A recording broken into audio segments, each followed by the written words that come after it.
Solo Sikoa did tonight? We're just gonna throw this out there. Are y'all stupid? Y'all literally downgraded jacobfatu and made him an enforcer. How do you take the Samoan werewolf from being a tag team champion? Let's not forget, this is the very first championship while being on the WWE roster, and y'all take that away from him and give it to Tonga Loa just so Tonga Loa could be champions with his brother, and y'all gonna downgrade jacobfatu when he's like the best thing that happens to Solo Bloodline? Newsflash, y'all do realize it was jacobfatu that pinned Johnny Gargano to win the titles. Exactly. Right?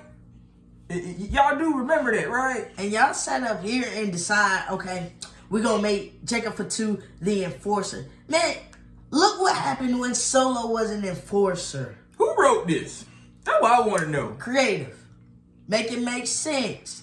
Because it seems like jacobfatu been carrying the Bloodline 2.0. What is it? Y'all made him the enforcer because y'all felt like he's outshining Solo? Well, let's be honest. He been outshining Solo since he debuted. He been outshining Solo since he got here. This is what you guys didn't want. Well, y'all got it.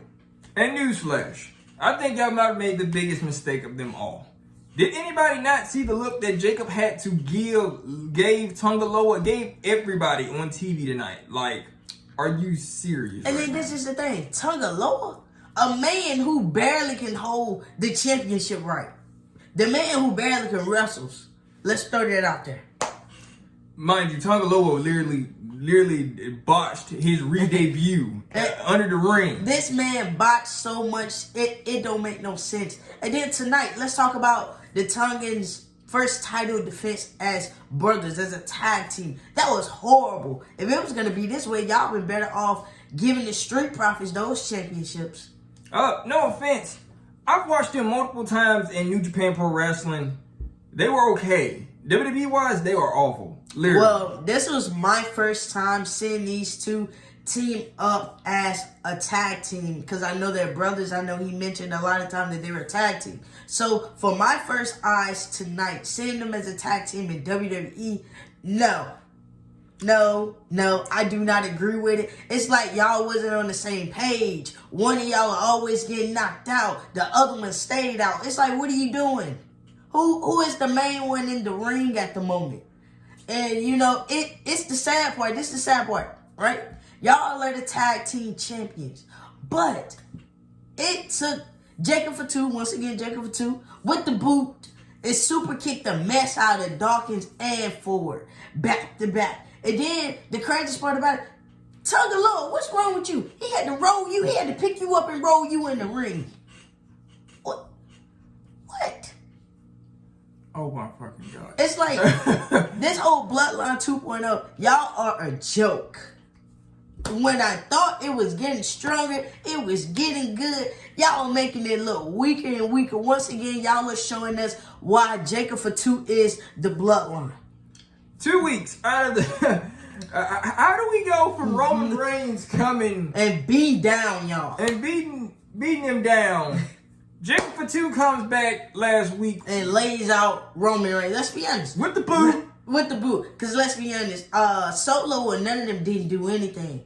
It was all jacobfatu with Roman Reigns. Like I said, a Roman Reigns who had his back turned. A Roman Reigns who is breathing in, having the UFO around his neck. But jacobfatu caught him slipping. But let's just we're going to throw it out there already. Roman Reigns is going to stomp Jacob in. We know. I'm going to be honest with y'all. I ain't even watched this match. But after she just explained everything about it, Gorillas of Destiny, Tonga Loa, Tamatonga, get it together. Man, y'all ain't going to keep them messing around. I told him, I was like, since they putting this whole Bloodline versus Bloodline, the Civil War games, I be like, this is going to be an icing on the cake for Jimmy and Jay. Icing on the cake for these two. These are 8-time tag team champions. So with Jimmy and Jay taking the belts off of the Tongans, that's an easy win. And you gonna really look at the Tongans and be like, y'all need work. Well, I'm gonna be honest. They should have been working before they even got here. They should have been training the PC and everything. Yeah, because all I see is surprises from these two when they came. A surprise attack from Tonga. A surprise, whatever you want to call Tonga Loa debut. Botched.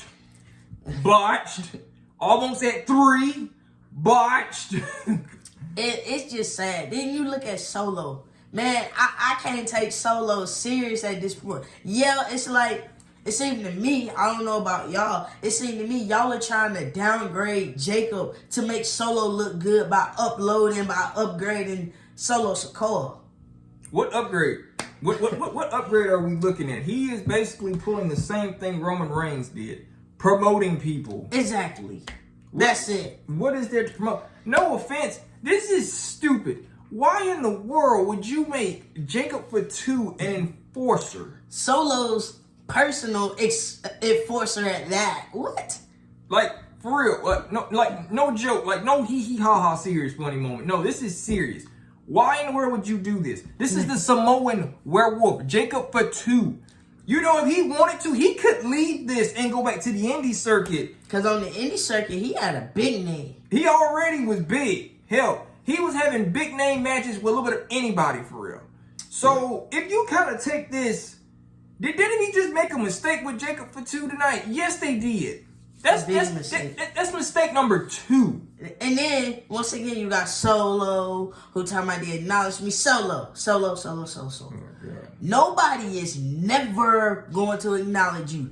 That's number 1. Number 2, you talking about bringing back home the Undisputed Championship. Dude, when are you going to win? Why? You ain't winning it. Why do we have Solosikoa saying that he's going to get a rematch at the WWE Universal Championship? Yeah, why are we still doing this? Exactly. I see it as plain and simple. Solo really want to be the Tribal Chief. Solo really wants to be Roman Reigns. Well, dude, in order to pull off the way Roman Reigns has been doing for the past 4 years, maybe you should get you a wise man. I'm going to be honest. Whatever this is, Solosikoa has literally completely downgraded this whole faction of what this is.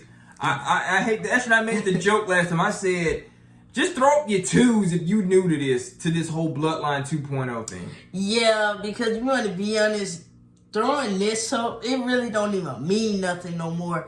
Because it's like, only time it means something if Roman Reigns is throwing it up. That is when it means the most. But it's like you look at it, you be like, Solo, you the one that really crumbled up the whole Bloodline, the whole family faction that was built 4 years ago. You basically jumbled it up and put it in your own version of people who ain't even really related to you besides one person. And this is the crazy part about this is jacobfatu. I don't know why in the world are we downgrading. What is wrong with jacobfatu right now? That's what I'm trying to. That's what I want to know. And can somebody please tell me about the boot? Like literally, why is he super kicking people with this boot? If his leg is jacked up for real, I don't think he should be super kicking nobody. Is this injury supposed to sell? Like, is this basically? I think that's what this is. I think they pretend like he got a leg problem. And they want to sell this as much as they can. So him using the boot, super kicking people, I think that's what it's like. Okay, werewolf wounded, you still kick. Yeah. With the boot. Okay, exactly. Cool. That's great. Just tell us that, because if he's selling it, then okay, yeah, he's probably doing good at it. I mean, if he's selling it, he's doing good. Make us seem like, oh, he had a jacked up leg. Ain't nothing really wrong with his leg. So it's like, okay, you selling it. You selling it to us fans. Okay, good. You doing a good job with that. But we're just gonna talk about the fact, like, y'all are really trying to bring the Samoan werewolf down. I mean, let's play it. Let's play the facts. When Roman Reigns was the head of the table, the Tribal Chief, Roman Reigns made it very clear to Solo, you are an enforcer. You do what I say. As an enforcer for the past 2 or 3 years or so with Solo, what did Solo do? Stand there. What did Solo do? Walk everywhere Roman Reigns went. What did he do? He only got the job done when he needed it to be done. So when you look at what Solo was as an enforcer, you look at them promoting Jacob to that, and you be like, wait a minute, y'all finna do him like that? Are y'all crazy? Y'all must be crazy because y'all must have bumped y'all heads. Creative, y'all must have been thinking like, okay, let's downgrade the Samoan werewolf and bring Solo up. Bring Solo up where? Where do we bring him up at? Why do he need an upgrade? Let's talk about that. The man ain't fought, and I don't know. Last time he fought was at SummerSlam. Ever since then, this man ain't participated in no match. We just gonna come to the facts. This whole tribal chief, mafia boss Solo, y'all trying to put together as a chief, it ain't working. This man done lost so many matches, it makes no sense. So it's like, please make this make sense. We basically take all the shine away off of Jacob Fatu, and we need to put it back on Solo because Solo's the main character. Solo's the main one we need to be paying attention to. That, and then you got the Tongans, who are the SmackDown championships. So it's like that, all the attention should be on those three and not Jacob. Jacob is the whole reason people was taking this damn thing seriously. It's because of Jacob. If it wasn't for Jacob, man, we'd been bored. And no offense, I hate to say it, I'm still am bored. No offense. This whole thing is just boring. It's like this stuff was fun for 2 weeks when Roman Reigns came back. For 2 weeks straight, we enjoyed every bit of it. Roman Reigns, a one man who hasn't said anything to nobody and was just getting the job done. And then you kind of got to look at it now. Was it too early for confrontation? Yes, it was. It was too early to have Roman Reigns and Jacob Fatu come face to face. Because look how sloppy y'all did it. That was the main thing. I thought if y'all was going to have Jacob Fatu and Roman Reigns come face to face, I'm thinking it's going to be at a PLE or unexpected something. Because if y'all don't kind of think about this, look at how we're looking at things right now. Look at how everything just went down with this. Roman gets attacked last Friday night on SmackDown. Exactly. This episode of SmackDown was boring. It was plain Jane. It was plain Jane. Solo getting beat up by mid-card tag teamers. Right? If it wasn't for Jacob Fatu pulling Johnny out the way, they would have knocked the head off of Solo.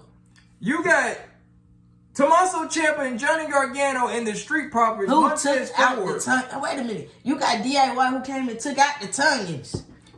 So it's like, kind of tag team is this? What type of brother tag team is this? What the heck? Like, literally, you guys, it's like, you sit up here and you be like, this is what y'all doing? If y'all was going to do this, y'all could have just kept Roman Reigns' angle of this going.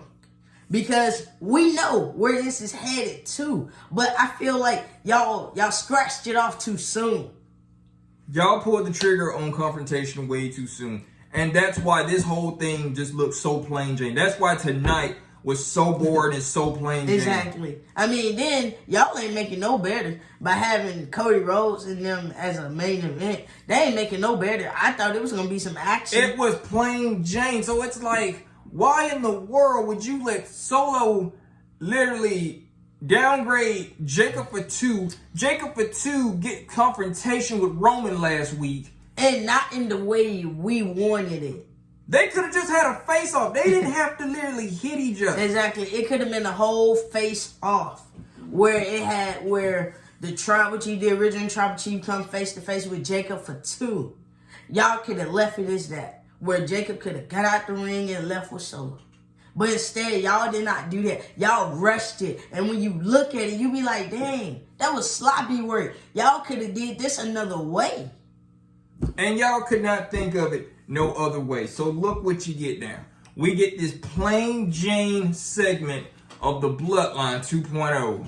Of Solo saying the same thing, talking about acknowledge me, talking about he the head of the table. Dude, you don't even put, who food you putting on the table? Huh? Oh, I wasn't no Solo. Who? You putting food on the table? Yeah, for who? I thought it was just your house. Because, Roman Reigns kind of made them I don't remember Solo putting food on my table. Everybody, man, y'all remember loud and clear Roman Reigns saying he was putting food on everybody's table, including the family's table. I'm the guy that puts the food on the table. And it's like, yeah, we know. You say this a lot every time. No wonder I kind of like the OTC version of Roman now. At least I ain't got to hear about him saying, I'm the guy that puts the food on the table. we heard it. So it's like, we got to worry about hearing it no more. It's just the point that you look at it now. Now, you look at it as like, what? Are you serious? Like, this is how you do jacobfatu to Samoan Werewolf. If y'all was going to do this, y'all could have kept him on the indie circuit. Matter of fact, if y'all was going to do this, y'all been better off sending him to Monday with his cousin. That's what I'm saying. So, it's like, this is horrible. Solosikoa has now basically took back control of this, and it is just freaking horrible. It is. It's not it. None whatsoever. I feel like this could have went different in so many ways, but WWE creative, y'all rushed it. Man, Triple H, y'all rushed it too fast. And then, of course, you guys know September the 13th, Roman Reigns is not showing up. He's no longer advertised. No, he's because not. of, the death in the family. But it's like when he do return on TV, it'll literally have you up here thinking as this. What's next? Like, okay, how do we fix this? How do you bring Roman Reigns? How do you do all of this? That's the main thing, because we know the next time Roman Reigns appears on TV, we know Roman Reigns has to come with backup. And the crazy part about this is, think about this. You guys really have to think about this. We're about to go through another week. We just went through this Plain Jane segment tonight on Friday Night SmackDown. Exactly. We're going to get another one next Friday night on SmackDown. Y'all better do something. I really just hope the debut premiere on the USA Network be better than this, because y'all better come up with something, because I was kind of disappointed in tonight's Friday Night SmackDown. I was most disappointed at the position that y'all gave jacobfatu. Like, this man is a future champion. An enforcer? This is a one-man wrecking crew. Man, you do realize that, right? This is a man who can put pause on any and everyone and be done with it. And they all be laid out, finished, done, finitoed. Just like that. And look what's happening. A one-man wrecking crew becomes an enforcer? No. Personal enforcer? I mean, then look at it. To be an enforcer, the Tongas couldn't get the job done tonight. So he had to come in and help. I don't know what type of distraction Solo was costing, because that didn't work. So I also look at it this way now. Do this bloodline, do it deserves tag team gold? No. Do Solo even deserve to whether you'll fall around his neck? No. Does something have to change right before September 13th? Yes, it does. Something got to change. They got to do something, because after what I saw, no, I am not feeling it. I enjoyed the past 2 weeks of SmackDown, Roman Reigns beating the hell out of them. I enjoyed every bit of it. And we could have got it again. But in this case, it was already put out. We're going to have them have confrontation with each other. And they said it and said they will wait. Well, what happened to waiting? There's no more waiting around. You guys ruined that. Y'all ruined it. So you know what? When Roman Reigns do shows back up and he beat a pump into Jacob, oh wait. Guess what? I guess there'll be something we all been waiting on. But in this case, make sure y'all comment down below. Tell us too as well. Did you think it was too early for Jacob and Roman to have confrontation? After tonight, I feel like it was too early. Things was just getting started with the Roman Reigns being the original tribal chief. Roman Reigns is still trying to make it known that he is the chief that has ran this show for 4 years. So it's like, I feel like it was so much more that could have went on, but y'all ruined it. Imagine this. We are cooking all of this storyline up, and then next thing you know, you turn it off and it says, okay, it's ready. Ding, ding, ding, ding. Serve it up. No, it's not. No, because today is the anniversary of when Roman Reigns turned heel. Became the biggest WWE villain ever. The man that took out The Fiend. The man that took out Bray Wyatt. just to show everyone that he was coming back to claim what he never lost. So when you look at today's date and be like, damn, Roman Reigns proved to us that he was going to be the most hated villain, the most hated heel, well, he damn sure did. Why you just couldn't do that to Braun? Why you had to do that to my boy? Well, he the one that had the title. Yeah. So there you go. Yeah. But when you look at this now, you look at the OTC, you look at him now. Do Roman Reigns got something to prove now? Yes. Yes, he do. He got a lot he has to prove. And on this major mark, think about this. On the anniversary of Roman Reigns' actual heel turn, we get this plain Jane ass segment on Friday Night That's what I'm saying. SmackDown. Like, how do you mess that up? The greatest day of them all. And then you get hit with Friday Night SmackDown. You get hit with this lame show tonight on Fox. Come on. Nah, this ain't it. You guys comment below and tell us, did WWE make the biggest mistake ever of making jacobfatu enforcer? Let us know in the comments below. Make sure you guys like and share. We out because we're about to film the next video. Peace.